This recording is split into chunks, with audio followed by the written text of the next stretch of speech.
התאהבתי בארץ הזה, ואני מוכנה להילחם ולמות גם ככה בשביל הארץ הזה. 18 שנים עברו מאז נולדה, אבל לזהותה היא עדיין ממתינה. כך החלום הכי טבעי שיש לנערים ולנערות בגילה הופך בלתי אפשרי.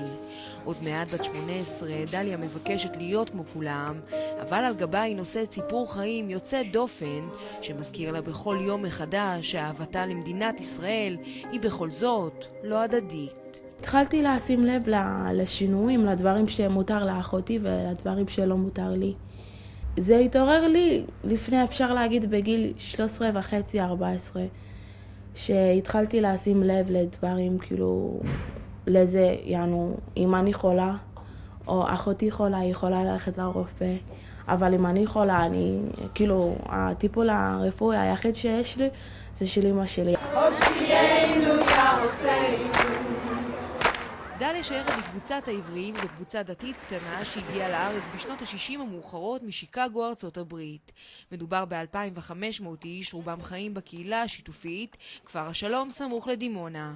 בשנת 2003 רובם ויתרו על אזרחותם האמריקנית בתמורה למעמד של תושבי קבע, עם האופציה לקבל אזרחות בתום 5 שנים. אולם כ100 נערים ונערות נופלים בין הכיסאות, כשלהם אין אזרחות כלל. למה משרד הפנים בעצם אומרים שאין סיכוי שתהיי אזרחית ישראל? לא הסבירו לי, אמרו לי, הדבר היחיד שאמרו לי זה שבגלל שאין לי תעודת לידה, הם לא יכולים לעזור לי, אין שום דבר שהם יכולים לעשות בשבילי. עד שאני עושה בדיחת רחמות ומוציאה להם תעודת לידה, הם לא יכולים לעשות שום דבר בשבילי. דליה נולדה לאם אמריקאית ואב שנושא באזרחות אמריקאית וישראלית גם יחד. שניהם הגיעו לכאן לפני יותר מ2 עשורים והשתקעו בכפר העבריים.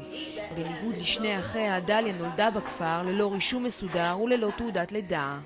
אביה של דליה נטש את משפחתה ואת ישראל כשהייתה בת 8 בלבד, וכך היא נותרה בישראל כשהיא ללא אזרחות כלל. אני לא יכולה לעבוד, אני לא יכולה להתגייס, חשבון בנק אני לא יכולה לפתוח.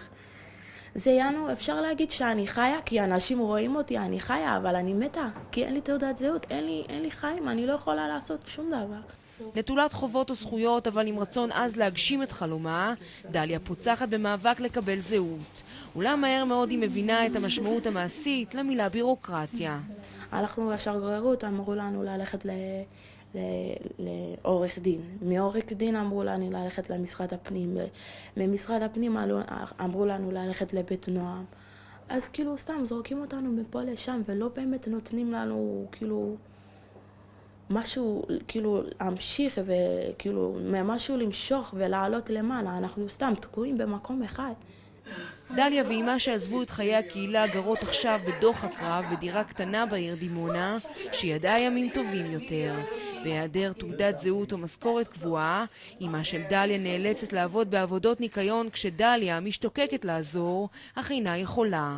זה כואב לי לראות שאימא שלי עכשיו היא בת 50, והיא עובדת ושוברת את הגב שלה כדי להביא לה את כל הלב שלה ולעזור לנו ולתת לנו.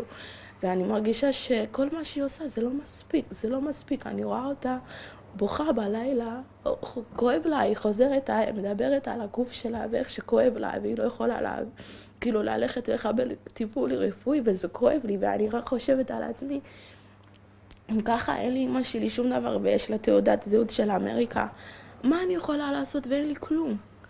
בגילה הצעיר נדמה שהמדינה הצליחה להמיט על כתפיה אחריות כבדה מדי, כזו שתיאלץ אותה לא לחשוב על לימודים או בילויים, אלא כיצד לשרוד מיום ליום. כל יום זה נהיית יותר ויותר ויותר קשה, ואני צריכה שמישהו יפתח לי את הדלת ומישהו יביא לי קצת אור.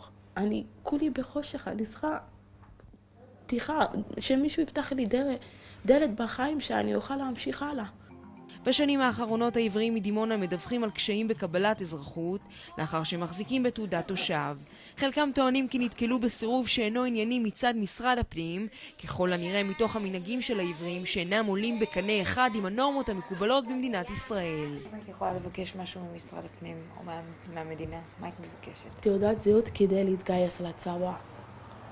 זה היה הדבר הראשון שהייתי מבקשת. ובדקה שהיו נוטלים לי את התעודת זהות שלי, הייתי הולכת ישר. ביום, אם רצו שאני אתגייס ביום שנוטלים לי את התעודת שלי, הייתי מוכנה להתגייס לצבא. בעיניים נוצצות דליה מספרת על אהבתה לשיר ולרקוד, על החלום ללמוד באוניברסיטה יום אחד, לפתוח סטודיו לריקוד, על האפשרות להקים משפחה במקום שאמור להיות גם ביתה. אולם ללא האפשרות לקבל את הדבר הבסיסי ביותר, כל חלומותיה נראה שלעולם לא יתגשמו.